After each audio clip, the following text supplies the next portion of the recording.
Hi friends, please subscribe my channel, like ಮಾಡಿ, share ಮಾಡಿ. ಶ್ರಿಯಾ ಸಿಯು ಜೊತೆ ಹೊಸ ವರ್ಷನ ಆಚರಣೆ ಮಾಡಿದ್ರಿಂದ ಅವಳು ತುಂಬ ಖುಷಿಯಾಗಿರ್ತಾಳೆ. ಈಗ ಸಿಯು ಅವಳನ್ನ ಒಂದು ಜಾಗಕ್ಕೆ ಕರ್ಕೊಂಡು ಬಂದಿರ್ತಾನೆ. ಆಗ ಶ್ರಿಯಾ ಈ ಜಾಗ ನಿನಗೆ ಹೇಗೆ ಗೊತ್ತು ಅಂತ ಕೇಳ್ತಾಳೆ. ಆಗ ಸಿಯು, ನಾನು ಚಿಕ್ಕವನಿದ್ದಾಗ ನಮ್ಮಮ್ಮ ಇಲ್ಲಿಗೆ ಕರ್ಕೊಂಡು ಬರ್ತಿದ್ರು. ಆಗ ಶ್ರಿಯಾ, ವಾವ್ ಎಷ್ಟು ಚೆನ್ನಾಗಿದೆ ಈ ಜಾಗ. ಆಗ ಸಿಯು, ನಿನಗೆ ಈ ಜಾಗ ಇಷ್ಟ ಆಯ್ತಾ ಅಂತ ಕೇಳ್ತಾರೆ. ಅಷ್ಟರಲ್ಲಿ ಅಲ್ಲಿಗೆ ಸಾರಾ ಫಾನ್ ಅವರು ಕೂಡ ಆಗ್ಲೇ ಬಂದಿರ್ತಾರೆ. ಆಗ ಸಾರಾ ಶ್ರಿಯಾ ಒಂದು ಲೆಟರ್ನ ತಗೊಂಡು, ಶ್ರಿಯಾ ಬಾ ಇದ್ರಲ್ಲಿ ಬರೆಯೋಣ ಅಂತ ಹೇಳ್ತಾಳೆ. ಆಗ ಫಾನ್, ನಾವು ಕೂಡ ಜೊತೆಲೆ ಬರೆಯೋಣ ಬಾ ಅಂತ ಹೇಳ್ತಾನೆ. ಆಗ ಸಾರಾ, ನೀವು ಬೇರೆ ಕುತ್ಕೊಂಡು ಬರೀರಿ ಅಂತ ಹೇಳ್ತಾರೆ. ಆಗ ಫಾನ್ ಅವ್ರು ಏನ್ ಬರೀತಿದ್ದಾರೆ ಅಂತ ನೋಡೋದಿಕ್ಕೆ ಅಂತ ಬರ್ತಾನೆ. ಆಗ ಸಾರಾ, ನಾವು ಬರೆಯೋದಿನ ಕದ್ದು ನೋಡೋದಿಕ್ಕೆ ಅಂತ ಬಂದಿದ್ಯಾ, ಹೋಗಿ ಸುಮ್ನೆ ಕುತ್ಕೊಂಡು ಬರಿ ಅಂತ ಹೇಳಿ ಫಾನ್ ನ ಅಲ್ಲಿಂದ ಕಳಿಸ್ತಾಳೆ. ಒಂದ್ ಕಡೆ ಸಿಯು ಫಾನ್ ತಮ್ಮ ಮನಸ್ಸಲ್ಲಿರೋ ಕೋರಿಕೆನ ಲೆಟರ್ ಅಲ್ಲಿ ಬರಿತಾ ಇದ್ರೆ, ಮತ್ತೊಂದ್ ಕಡೆ ಸಾರಾ ಶ್ರಿಯಾ ಅವರು ಕೂಡ ಮನಸ್ಸಲ್ಲಿರೋ ಕೋರಿಕೆನ ಲೆಟರ್ ಅಲ್ಲಿ ಬರಿತಾ ಇರ್ತಾರೆ.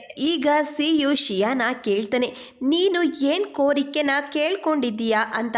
ಆಗ ಶ್ರಿಯಾ, ಮುಂದಿನ ಸಾರಿ ನಾನು ನಿನ್ ಬೇಸ್ಮೆಂಟ್ ಆಗ್ಬಾರ್ದು ಅಂತ ಕೋರಿಕೆನ ಕೇಳ್ಕೊಂಡಿದ್ದೀನಿ ಅಂತ ಹೇಳ್ತಾಳೆ. ಆಗ ಸಿಯು, ಹೌದಾ, ಹಾಗಿದ್ರೆ ಮುಂದಿನ ಸಾರಿ ನಾವಿಬ್ರು ಒಂದೇ ಡೆಸ್ಕ್ ಅಲ್ಲಿ ಕೂತ್ಕೊಂಡ್ರೆ ಈ ಆಕಾಶ ದೀಪ ನಮ್ಮ ಮನ್ಸಲ್ಲಿರೋ ಕೋರಿಕೆನ ಈಡೇರ್ಸಲ್ಲ, ಇದೆಲ್ಲ ಸುಳ್ಳು ಅಂತ ಆಗುತ್ತೆ ಅಂತ ಹೇಳ್ತಾನೆ. ಆಗ ಶ್ರಿಯಾ ಬೇಜಾರ್ ಮಾಡ್ಕೋತಾಳೆ. ಆಗ ಸಾರಾ, ಶ್ರಿಯಾ ನೀನು ಅವನ ಮಾತಿಗೆಲ್ಲ ತಲೆ ಕೆಡ್ಸ್ಕೋಬೇಡ, ಇದೆಲ್ಲ ಸತ್ಯ ಆಗುತ್ತೆ ಅಂತ ಹೇಳ್ತಾಳೆ. ಆಗ ಫಾನ್ ಸಾರನ್ ಪಕ್ಕ ಹೋಗಿ ನಿಂತ್ಕೋತಾಳೆ. ಆಗ ಸಾರಾ ಕೋಪದಿಂದ, ನನ್ನ ಹತ್ರ ಬಂದು ಯಾಕೆ ನಿಂತಿದ್ಯಾ, ದೂರ ನಿಂತ್ಕೋ ಅಂತ ಹೇಳಿ ಫಾನನ್ನ ಅಲ್ಲಿಂದ ದುಕ್ತಾಳೆ. ಆಗ ಸಿಯು, ಸರಿ ದೀಪನ ಬಿಡೋಣ ಅಂತ ಹೇಳಿ 1 2 3 ಅಂತ ಹೇಳಿ ಎಲ್ರು ಕೂಡ ಸೇರ್ಕೊಂಡು ಆಕಾಶಕ್ಕೆ ದೀಪನ ಬಿಡ್ತಾ ಅವರು ಲೆಟ್ರಲ್ಲಿ ಏನ್ ಕೋರಿಕೆನ ಬೇಡ್ಕೊಂಡಿದ್ರು ಅನ್ನೋದನ್ನ ನೆನಪು ಮಾಡ್ಕೋತಾರೆ. ಶ್ರಿಯಾ, ಮುಂದಿನ ಸಾರಿ ಕೂಡ ನಾನು ಸಿಯು ಜೊತೆನೆ ಡೆಸ್ಕ್ ಅಲ್ಲಿ ಕೂತ್ಕೊಳ್ಳೋ ಹಾಗಾಗ್ಲಿ ಅಂತ ಬೇಡ್ಕೊಂಡಿದ್ರೆ, ಸಿಯು ಕೂಡ ಮುಂದಿನ ಸಾರಿ ಶ್ರಿಯಾನೇ ನನ್ನ ಡೆಸ್ಕ್ ಮೇಟ್ ಆಗ್ಬೇಕು ಅಂತ ಅವನು ಕೂಡ ಬೇಡ್ಕೊಂಡಿರ್ತಾನೆ. ಈಗ ಸಾರಾ ಮತ್ತೆ ಫಾನ್ ಇಬ್ರು ಕೂಡ ನಡ್ಕೊಂಡು ಹೋಗ್ತಿರ್ಬೇಕಾದ್ರೆ ಸಾರಾ, ಏನ್ ಕೋರಿಕೆನ ಬೇಡ್ಕೊಂಡೆ ನೀನು ಅಂತ ಕೇಳಿದ್ರೆ. ಆಗ ಫಾನ್, ನಾನು ಮುಂದಿನ ಸಾರಿ ನಿನ್ನ ಡೆಸ್ಕ್ ಮೇಟ್ ಆಗಬಾರ್ದು ಅಂತ ಬೇಡ್ಕೊಂಡೆ ಅಂತ ಹೇಳ್ತಾನೆ. ಆಗ ಸಾರಾ ಕೋಪದಿಂದ ಅವನಿಗೆ ಹೊಡಿತಿರ್ಬೇಕಾದ್ರೆ ಅವನು ಹೇಳ್ತಾನೆ, ಮುಂದಿನ ಸಾರಿ ನೀನೇ ನನ್ನ ಡೆಸ್ಕ್ ಮೇಟ್ ಆಗಬೇಕು ಅಂತ ನಾನು ನನ್ನ ಮನಸ್ಸಲ್ಲಿ ಕೋರಿಕೆನ ಬೇಡ್ಕೊಂಡಿದ್ದೀನಿ ಅಂತ ಹೇಳ್ತಾನೆ. ಆಗ ಸಾರನಿಗೆ ಫಾನ್ ಮಾತು ಕೇಳಿ ತುಂಬ ಖುಷಿಯಾಗುತ್ತೆ. ಆಗ ಅವನು ಕೂಡ, ಸಾರಾ ನೀನೇನು ಕೋರಿಕೆನ ಬೇಡ್ಕೊಂಡೆ ಅಂತ ಕೇಳ್ತಾನೆ. ಆಗ ಸಾರಾ, ನಾನು ಹೇಳೋದಿಲ್ಲ, ಹೇಳಿದ್ರೆ ನಾವು ಬೇಡ್ಕೊಂಡಿದ್ದ ಕೋರಿಕೆ ಈಡೇರೋದಿಲ್ಲ ಅಂತ ಹೇಳಿ ಅವಳು ಹೇಳೋದಿಲ್ಲ. ಈಗ ಸಿಯು ಶ್ರಿಯಾ ಎಲ್ಲರೂ ಕೂಡ ಸ್ಕೂಲಿಗೆ ಬಂದಿರ್ತಾರೆ. ಅವಳಿಗೆ ಹುಷಾರಿರೋದಿಲ್ಲ. ಆಗ ಸಿಯು, ಜಾಸ್ತಿ ಯೋಚನೆ ಮಾಡಬೇಡ, ಮನೆಗೆ ಹೋಗಿ ರೆಸ್ಟ್ ಮಾಡು, ಎಲ್ಲ ಸರಿ ಹೋಗುತ್ತೆ ಅಂತ ಹೇಳ್ತಾನೆ. ಆಗ ಶ್ರಿಯಾ, ನನ್ನ ಕೈಲಿ ಎಕ್ಸಾಮ್ ಬರೆಯೋದಿಕ್ಕಾಗುತ್ತೋ ಇಲ್ವೋ ನನಗೆ ಗೊತ್ತಿಲ್ಲ ಅಂತ ಹೇಳಿ ಹಾಗೆ ಡೆಸ್ಕ್ ಮೇಲೆ ಮಲ್ಕೋತಾಳೆ. ಆಗ ಸಿಯು ಮತ್ತೆ ಫಾನ್ ಇಬ್ರು ಕೂಡ ಅಲ್ಲಿಂದ ಹೋಗ್ತಾ ಸಾರನ್ನ ನೋಡಿ, ಸಾರಾ ನೀನೇ ಅವಳನ್ನ ಮನೆ ಕರ್ಕೊಂಡು ಹೋಗ್ಬೇಕು ಅಂತ ಹೇಳಿ ಸನ್ನೆ ಮಾಡಿ ಹೇಳ್ತಾನೆ. ಈಗ ಸಾರಾ ಸಿಯು ಹೇಳಿದ್ದನ್ನ ಅರ್ಥ ಮಾಡ್ಕೊಂಡು ಮಲ್ಕೊಂಡಿದ್ದ ಶ್ರಿಯಾನ, ಶ್ರಿಯಾ ಬಾ ಮನೆಗೆ ಹೋಗೋಣ ಅಂತ ಹೇಳಿ ಬುಕ್ಸು ಬ್ಯಾಗನ್ನ ತಗೊಂಡು ಅವಳನ್ನ ಮನೆ ಕರ್ಕೊಂಡು ಬಂದಿರ್ತಾಳೆ. ಈಗ ಶ್ರಿಯಾ ಮನೆಗೆ ಬಂದು ರೂಮಲ್ಲಿ ಮಲ್ಕೊಂಡಿರ್ತಾಳೆ. ಅವಳಿಗೆ ತುಂಬಾ ಕೋಲ್ಡ್ ಆಗಿರುತ್ತೆ. ಟಿಶ್ಯೂ ಪೇಪರ್ನ ತಗೊಂಡು ಮೂಗನ್ನ ಕ್ಲೀನ್ ಮಾಡ್ಕೋತಾ ಇರ್ತಾಳೆ. ಆಗ ಅವಳಿಗೆ ಸಿಯು ಮಾತಾಡ್ದಾಗೆ ಸೌಂಡ್ ಕೇಳಿಸುತ್ತೆ.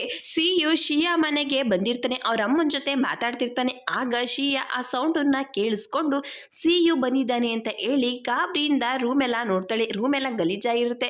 ಅಲ್ಲೇ ಬಿದ್ದಿದ್ದ ಬಟ್ಟೆಗಳನ್ನ ತಗೊಂಡು ಬೆಡ್ಶೀಟ್ ಕೆಳಗಡೆ ಬಚ್ಚಿಡ್ತಾಳೆ. ಅವಳಿಗೆ ಶೀತ ಆಗಿದ್ರಿಂದ ಟಿಶ್ಯೂ ಪೇಪರ್ ಇಂದ ಮೂಗುನ ಕ್ಲೀನ್ ಮಾಡ್ಕೊಂಡು ಅಲ್ಲೇ ಟಿಶ್ಯೂ ಪೇಪರ್ ಹಾಕಿರ್ತಾಳೆ. ಅದನ್ನ ತಗೊಂಡೋಗಿ ಡಸ್ಟ್ ಬಿನ್ಗೆ ಹಾಕಿ ರೂಮನ್ನೆಲ್ಲ ಒಂದ್ಸಾರಿ ನೋಡ್ತಾ ಹಾಸಿಗೆನೆಲ್ಲ ಸರಿ ಮಾಡ್ತಾಳೆ. ಅಷ್ಟರಲ್ಲಿ ಅವರಮ್ಮ ಬಾಗ್ಲು ತೆಗಿತಾರೆ.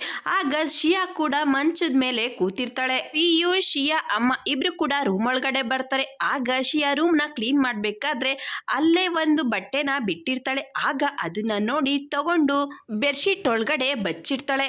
ಆಗ ಸಿಯು, ಆಂಟಿ ಶ್ರಿಯಾ ಇವತ್ತು ಸ್ಕೂಲ್ಗೆ ಬಂದಿರಲಿಲ್ಲ ಅಲ್ವಾ, ಅದಕ್ಕೆ ಅವಳಿಗೆ ಹೋಮ್ ವರ್ಕ್ ಕೊಡೋಣ ಅಂತ ಬಂದೆ ಅಂತ ಹೇಳ್ತಾನೆ. ಆಗ ಅವರಮ್ಮ, ಸರಿ ನೀವಿಬ್ರು ಮಾತಾಡ್ತೀರಿ ಅಂತ ಹೇಳಿ ಆ ಆಗ ಅವರಮ್ಮ ಅಲ್ಲಿಂದ ಹೋಗ್ತಾರೆ. ಸಿಯು ಶಿಯಾ ಇಬ್ರೇ ರೂಮಲ್ಲಿ ಇರ್ತಾರೆ. ಆಗ ಸಿಯು ರೂಮನ್ನೆಲ್ಲ ನೋಡ್ತಿರ್ಬೇಕಾದ್ರೆ ಅಲ್ಲಿ ಶಿಯಾದು ಚಿಕ್ಕ ವಯಸ್ಸಿಂದು ಫೋಟೋ ಇರುತ್ತೆ.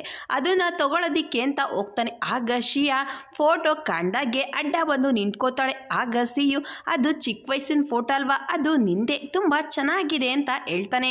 ಆಗ ಶಿಯಾ ಕೂಡ ಥ್ಯಾಂಕ್ಸ್ ಅಂತ ಹೇಳ್ತಾನೆ. ಆಗ ಸಿಯು ನನಗೆ ಚಾಪ್ಟರು ಸ್ವಲ್ಪ ಕಡಿಮೆ ಇದೆ, ನಿನಗೆ ರಜದಲ್ಲಿ ಏನಾದರೂ ಡೌಟ್ಸ್ ಇದ್ರೆ ನನ್ನನ್ನು ಕೇಳು, ಹೇಳ್ಕೊಡ್ತೀನಿ ಅಂತ ಹೇಳ್ತಾನೆ. ಆಗ ಶಿಯಾ ನಾವು ನ್ಯೂ ಇಯರ್ಗೆ ಹಳ್ಳಿಗೆ ಹೋಗ್ತಿದೀವಿ, ನನಗೆ ನೆನ್ನೆ ತಾನೇ ವಿಷಯ ಗೊತ್ತಾಯ್ತು ಅಂತ ಹೇಳ್ತಾಳೆ. ಆಗ ಅವನಿಗೆ ಶಿಯಾ ಮಾತನ್ನ ಕೇಳಿ ಸ್ವಲ್ಪ ಬೇಜಾರಾಗುತ್ತೆ.